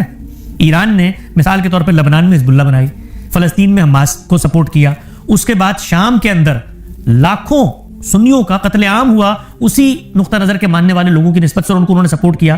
یہ جو کچھ خطے کے اندر ہو رہا تھا یہ کوئی عالمی انٹرنیشنل لا کو پڑھ کے ایران کر رہا تھا. تو جب آپ نہیں مانیں گے اس عالمی بندوبست کو تو وہ جنہوں نے بنایا تھا وہ کس اصول پہ مانیں گے اس کو؟ وہ کہیں گے بھائی ہم نے بنایا تھا نا, ہم نے بنایا تھا تاکہ تم لوگ شرافت سے رہو اور ہمیں نہ چھیڑو, مجھے بڑا بھائی سمجھو. لیکن اب تم مجھے بڑا بھائی سمجھنے پر آمادہ نہیں ہو, اصول میں نے بنایا تھا, ڈنڈا میرے ہاتھ میں ہے, تو اب تم مجھ سے کس چیز پہ مطالبہ کر رہے ہو کہ جی آپ انٹرنیشنل قانون کی پاسداری کریں, آپ مثال کے طور پہ عالمی عرف کی پاسداری کریں. میں نے فیصلے کیے تھے مشرق وسطیٰ میں, تو ان فیصلوں کو اگر تم ماننے پر آمادہ نہیں ہو اور برسر پیکار رہنا چاہتے ہو تو لڑو. تم لڑو گے تو تمہارے خیال میں بیٹھا رہوں گا جس کو میں نے وہاں پر آگے بٹھایا تھا؟ تو اردن شامل ہوا تھا, جگہ پر پہنچا. مصر شامل ہوا تھا, اپنی حقیقت میں اس جگہ پر پہنچا جہاں پر آج وہ ممالک جو براہ راست عالمی قوتوں کے فیصلوں سے برسر پیکار تھے وہ اپنی اپنی جگہوں پر بیٹھ کر انہی عالمی قوتوں کے ساتھ معاملات کر کے اپنے ملکوں کو آگے بڑھا رہے ہیں. ان کے داخلی تعمیر و ترقی ہو رہی ہے. آج بھی آپ دیکھیے, آپ نے بات کی عالمی قوتوں کو برداشت نہیں ہے, آج بھی آپ دیکھیے ایران کی گرد و پیش میں جو مسلمان ممالک ہیں گزشتہ 40 سال میں ان ممالک کو سب سے زیادہ خطرہ کس سے ہے؟ ایران سے. خود ہم پاکستان میں پلے بڑے, ہمیں پتا ہے ہمارے ہاں جو یہ داخلی تقسیم ہے شیعہ سنی کی تقسیم, اس کے اندر جو اصل مخاصمت تھی وہ کن ممالک کی تھی؟ ایران سے تھی. ہمیں وہاں سے پوری کی پوری ایک تہذیب کو ایکسپورٹ کر کے پاکستان میں لانے کی کوشش کی, عرب ممالک میں لے جانے کی کوشش کی, اور پورے کے پورے مذہبی تصورات, یعنی اس کے اندر کوئی چیز سیاسی حکمت عملی نہیں, مذہبی تصورات, ظہور مہدی, نزول مسیح, دنیا کے اندر کفر و شرک کا خاتمہ, اور اس کے بعد عالمی طاقتوں کو باوجود, یہ سب مذہبی تصورات ہیں. تو دائمی مخاصمت میں اگر کوئی تہذیب کھڑی ہوئی ہے تو وہ مسلمانوں کی تہذیب ہے, اور مسلمان دنیا پر مسلمانوں کا غلبہ چاہتے ہیں, اسلام کا غلبہ نہیں, مسلمانوں کا غلبہ. کیوں؟ اس لیے کہ وہ آپس میں ایک دوسرے کو بھی برداشت نہیں کرتے. تو اس پس منظر میں اگر آپ حقیقت کا جائزہ لیں تو یہ کہنے میں مجھے کوئی یار نہیں ہے کہ دو ہی رویے ہوتے ہیں دنیا میں, یا شکر گزاری کا یا ناشکری کا رویہ. اور اللہ تعالیٰ نے کہا لئن شکرتم لازیدنکم, اگر تم شکر کرو گے تو اللہ تمہیں اور دے گا. ہم لوگ اگر شکر گزاری کے ساتھ اللہ کے شکر گزار اور عابدین میں شامل ہوئے بندے بن جاتے اور اپنے ممالک کے اندر تعلیم پر توجہ دیتے, اخلاقی برتری پر توجہ دیتے اور تصادم سے گریز پر توجہ دیتے, تو دنیا سوچ نہیں سکتی کہ جو مقام ہمیں اللہ نے دیا دوبارہ. اور یہ میں سمجھتا ہوں کہ یہ دنیا تو سمجھتی ہوگی کہ عالمی عرف اور تہذیب اور ان سب کے بعد اور سیکنڈ ورلڈ وار نیو اس میں سب ہوا ہے. صرف یہ نہیں ہے, اس میں خدا کی اسکیم بھی شامل ہے کہ مسلمانوں کو اس نے برقرار رکھنا ہے, دوبارہ سے اٹھانا ہے. وہ تہذیب جو فلسفے کی سطح پر اٹھی ہے الہاد کا مقدمہ لے کر, اس کو علمی طور پر ریفیوٹ کرنا ہے تو انہی قرآن کے حاملین نے کرنا ہے. اور دنیا میں اخلاق کی برتری سوفسطائیت کے مقابلے میں کسی نے لانی ہے تو انہوں نے لانی ہے. تو یہ اللہ کی اسکیم کا ایک اشارہ تھا کہ اس نے پھر سے ہمیں زندگی دی, پھر سے ہمیں اٹھا دیا, اور پھر سے ہمیں دنیا کے وسط میں لا کر اور ان آبی گزرگاہوں کے سروں پر آ کر بٹھا دیا جہاں دنیا کی شہرت ہے اور رستے چلتے ہیں. لیکن ہم لوگوں نے اس چیز پر توجہ دینے کے بجائے اس چیز پر توجہ دی کہ نہیں, ہم تو ابدی طور پر باہمی پرسر پیکار رہیں گے. نہ ہمارا باہمی اتحاد ہے, نہ ہمارے اخلاقی برتری ہے, نہ ہمارے تعلیم اور سائنس کی برتری ہے. یہ سائنس اور ٹیکنالوجی یہ جو ہمارے یہاں آپ کو نظر آتی ہے نا کچھ تھوڑی بہت دفاع کے اندر بھی, یہ سب کچھ بھی ان عالمی قوتوں کی جو مخاصمت میں کھڑی ہوئی عالمی قوتیں ہیں ان کا سرکہ ہوتی ہے میرے بھائی. وہ ہمیں لا کر دیتے ہیں چیزیں کہ اس عالمی قوت سے میرا مقابلہ ہے, اب میں تمہیں پیادہ بناتا ہوں. جیسے ہم پیادے بنے, جیسے ہم خود پیادے بنے امریکہ کی جنگ میں افغانستان جہاد کا نام لے کر, جیسے اور مسلم ممالک پیادے بنتے ہیں تو کبھی ہم چین کا پیادہ بنتے ہیں, کبھی ہم روس کا پیادہ بنتے ہیں, کبھی ہم امریکہ. تو ہم یہ سمجھتے ہیں کہ ہم تو عالمی قوتوں سے برسر پیکار ہیں, ان کو ہم نے وہاں سے شکست فاش دے کے بھگا دیا. آج افغانستان کو دیکھیے, یعنی وہ جس کے ہم گن گاتے تھے کہ اس نے 40 کے قریب عالمی قوتوں کو شکست دے دی, وہ 40 کے قریب عالمی قوتوں کو شکست دینے والے مرد مجاہد, ان پر آج کون حملہ آور ہے؟ پاکستان, اسلامی جمہوریہ پاکستان. وہ کابل و قندھار پہ حملے کر رہا ہے. کیوں کر رہا ہے بھائی؟ اس لیے کہ اس عالمی قوت سے اس نے معاملہ کیا ہے. اس کا بجٹ, آج بھی افغانستان کا بجٹ ہر مہینے ملینز آف ڈالر امریکہ سے آتے ہیں, جس کی وجہ سے وہ ملک چل رہا ہے. ان لوگوں نے بیٹھ کر معاہدہ کیا ان سے کہ جی آپ ہمارے دشمن نہیں ہیں, آج سے اب ہمارا رخ ذرا پاکستان کی طرف ہوگا. تو یہ کچھ حقائق ہیں, تلخ ہیں, مشکل ہیں, ہضم کرنا مشکل ہے, اس لیے کہ جو مذہبی شاعری اور ریٹرک ہم نے سنی ہوئی ہے اس کے بالکل مخالف ہے, اس کے بالکل خلاف ہے. لیکن ہماری پوری کوشش یہ ہے, اور جیسے ہی یہ جو فاتحین ہیں جن کو میں نے کہا تھا کہ یہ دنیا کی تاریخ کے مہذب فاتح ہیں, کہ فتح کے بعد آپ کو یہ 57 ممالک دے دیے, اتنی اسٹریٹجیکل لوکیشنز دے دی, یہ سب کچھ کر دیا, 70 سالوں میں کبھی براہ راست حملہ نہیں کیا. اور آگے بڑھ کے آپ دیکھیے کہ حملہ آور ہونے کے باوجود ان ممالک پر اپنے قبضے کو لیجیٹمائز نہیں کر سکے.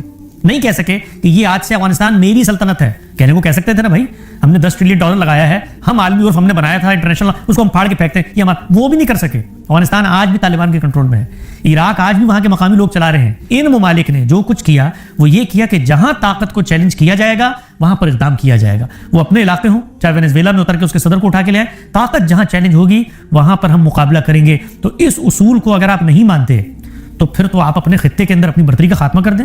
ہم ہندوستان سے کیوں برسر پیکار ہوتے ہیں؟ اسی لیے کہ ہمیں خوف ہوتا ہے بھائی, اس خطے کے اندر ہماری سالمیت کو خوف ہو جائے. ہندوستان کو ہم سے خوف ہوتا ہے. تو یہ اصول تو مسلمہ ہے, اس پر تو کوئی نہ عالمی قوتوں سے پوچھ سکتا ہے, نہ مسلمان ممالک سے پوچھ سکتا ہے, نہ غیر مسلم ممالک سے پوچھ سکتا ہے. اصل سوال ہے کہ کیا تہذیب کی جنگ ہے؟ تو ہم نے اس کو تہذیب کی جنگ بنانے کی پوری کوشش کی اور اپنے برسر پیغام مد مقابل عالمی قوتوں کو یہ پیغام دیا کہ یہ جو کچھ تم نے ٹیریٹریاں سیٹ کی ہم اس کو مانتے نہیں. ہم کسی ٹیریٹری کو نہیں مانتے, ہم عالمی خلافت کو مانتے ہیں جس کے اندر غیر مسلموں کو اس دنیا میں حق حکومت سرے سے حاصل ہی نہیں ہے. تو اگر کسی نے ان 70 سالوں میں خاتمے کا خواب دیکھا ہے ان عالمی قوتوں کو, تو وہ مسلمان ہیں, عالمی قوتیں نہیں ہیں. انہوں نے ہمیں وجود بخشا, اس کے بعد ہمیں مہلت دی اور اسی شرط پہ دی کہ ہماری طاقت کو مانو, لیکن ہم اس کو ماننے پر تیار نہیں ہیں. جب نہیں ہے تو اس کی قیمت ہے جو چکانے پر راضی رہنا چاہیے ہے. اس پر جزا فضا نہیں ہونی چاہیے ہے, رونا دھونا نہیں ہونا چاہیے کہ ہائے انہوں نے آ کر ہم پہ بھائی ایک قوت اور تہذیب کے خاتمے کا آپ خواب دیکھیں تو اگلی قوت اور تہذیب کو یہ حاصل نہیں کہ وہ اپنا دفاع کرے یا وہ حفظ تقدم کے طور پر اقدام کر دے. تو جب پھر آپ پر حملہ ہوتا ہے تو آپ اس کے بعد انٹرنیشنل لا اور ہیومن رائٹس اور یہ اور وہ, میں پڑھ رہا تھا ہمارے کچھ دانشور انہوں نے لکھا کہ جی ایران کا یہ داخلی معاملہ ہے کہ وہاں کون حکومت, امریکہ کو کیا حق پہنچتا ہے کہ وہ فیصلہ کرے. ایران نے اس خطے کے اندر امریکی مفادات کو چیلنج کیا تو داخلی معاملہ تھا. تو ایران کے اندر رہتے لبنان میں کیوں گئے, حزب اللہ کیوں بنائی, حماس کی سپورٹ کیوں کی, آپ نے حوثیوں کو کیوں سپورٹ کیا سعودی عرب کے خلاف, کون سا انٹرنیشنل لا آپ نے دیکھا. تو اگر یہ داخلی معاملہ تھا کسی مملکت کے اندر تو بھائی آپ بھی تو مملکت سے باہر نکلے ہوئے ہو, خطے کے اندر اثر و رسوخ قائم کر رہے ہو, عالمی قوتوں کے فیصلوں کو چیلنج کر رہے ہو, تو پھر برسر پیکار ہو نا. تو ایران گزشتہ 50 سال سے عالمی قوت سے برسر پیکار تھا. وہ اس کا حوصلہ تھا, اس کا صبر تھا. وہ اگر چاہتا تو پہلے دن حملہ آور ہو سکتا تھا.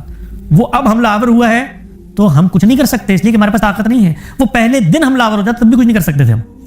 تو ان چیزوں کو سمجھنے کی ضرورت ہے. یہ جذبات کی دنیا میں یہ خطیبانہ اور وائزانہ بیانات جن سے جو کچھ بچی ہوئی طاقت ہے, مسلمانوں کے وہ سب سے بڑے دشمن ہیں جو مسلمانوں کو آج لڑنے پر آمادہ کر رہے ہیں, سب سے بڑے دشمن ہیں. اس لیے کہ اس لڑائی کا انجام وہی ہوگا جو انجام ہم دیکھتے چلے آئے ہیں. یہ چھوٹے موٹے سے کاسمیٹک نوعیت کی چیزیں وہ ہم لوگ اگر اگلے چاہیں تو ہمارا خاتمہ کر سکتے ہیں. یہ مہلت ہے ان کی طرف سے کہ ہم برقرار ہیں. اچھا آپ کہیں کہ کتنی شکست خوردہ ذہنیت ہے, ہم آگے بڑھ کے کیوں نہیں کر سکتے, تو آپ مجھے بتائیے کون کرے گا.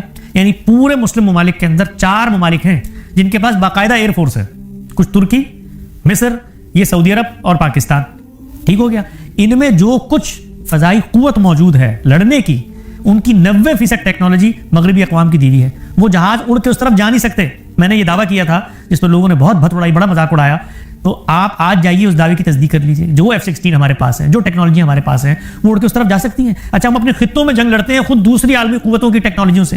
ان ٹیکنالوجیوں کو کبھی آپ استعمال کرنے کی اجازت چاہیں ان سے, چین سے چاہیں کہ ہم امریکہ کے خلاف تمہارا GF-100 استعمال کرتے ہیں, تو آپ کو لگ پتہ جائے گا. تو ان قوتوں کے ساتھ, ان محدودیتوں کے ساتھ ہم چلے ہیں عالمی قوتوں سے مقابلہ کرنے. اور جو کاسمیٹک نوعیت کی چیزیں, اس طرح آج کل ہم دیکھ رہے ہیں ایران کی فتح کے لوگ جھنڈے گاڑ رہے ہیں. یعنی سپریم لیڈر ایران کا پہلا سب سے 9 کروڑ آبادی ہے, مل کے اپنے ایک شخص کی حفاظت نہیں کر سکی نا بھائی. یہ حقیقت ہے. وہ ٹیکنالوجی کا ایسی برتری ہے, یہ بالکل وہی چیز ہے. اگر آپ پیچھے مڑ کے دیکھیں تو 1857 کی جو جنگ آزادی تھی اس میں قلعے کے اندر جو لوگ کھڑے ہوئے بہادر شاہ ظفر کے سامنے اپنی جوہری عسکری طاقتوں کے قصے سنا رہے تھے, وہی قصے آج ہم سن رہے ہیں. لیکن ہمیں پتہ ہے کہ پھر دلی کے غسل خونی میں کیا ہوا, وہی کچھ ہوا جو آج آپ اپنی آنکھوں سے دیکھیں گے. تو ہم لوگ اپنے آپ کو دنیا کے سامنے پیش کر رہے ہیں کہ آؤ ہمارے گلے کاٹو, آؤ ہمیں مارو, تاکہ پھر ہم نوحہ گری کریں اور اس کے بعد چیخیں کہ تم لوگ ہمارے وجود کو گوارا نہیں کرتے. تو جس کو ہو دین و دل عزیز اس کی گلی میں جائے کیوں. اگر آپ اترے اس میدان میں تو پھر رونا دھونا نہیں, پھر انٹرنیشنل لا کی کوئی بات نہ کریں, پھر کوئی بات نہ کریں. کام ہوتا ہے پھر یہ جنگ ہے تہذیبوں کی, اور تہذیبوں کی جنگ میں یا تخت ہوتا ہے یا تختہ ہوتا ہے. اس کے بعد پھر ہم جامع شہادت پوش کریں گے, اور جس دھت سے کوئی مقتل کو گیا وہ شان سلامت رہتی ہے. جان تو آنی جانی ہے, اس جان کی کوئی بات نہیں. پھر یہ شعر پڑھیں, پھر اس کے بعد رونا دھونا نہ کریں. تو میرے خیال میں مسلمانوں کے ہاں جس چیز کو اجاگر کرنے کی ضرورت ہے, اور وہ پہلا آدمی جس نے اجاگر کیا خود مسلمانوں نے اس کے ساتھ کیا کہ وہ سر سید علیہ رحمت ہے, سر سید احمد خان, جس نے اس چیز کو پہچانا کہ ہم کہاں پہنچ چکے ہیں. تہذیبی طور پر کہاں پہنچ چکے ہیں اور اب آگے کا لاہ عمل کیا ہے. وہ تین ہی چیزیں ہیں: تصادم سے گریز، داخلی طور پر علم میں برتری، اخلاق میں برتری. اگر ہم اس میدان میں آگے نہیں بڑھیں گے تو جو کچھ ہمیں حاصل ہے، ہم مخالف قوتوں کو آمادہ کر رہے ہیں کہ اترو اس وحشت پر، اور وہی حال کرو ہمارا جس سے پہلے دنیا کی تاریخ میں ہوتا چلا آیا ہے.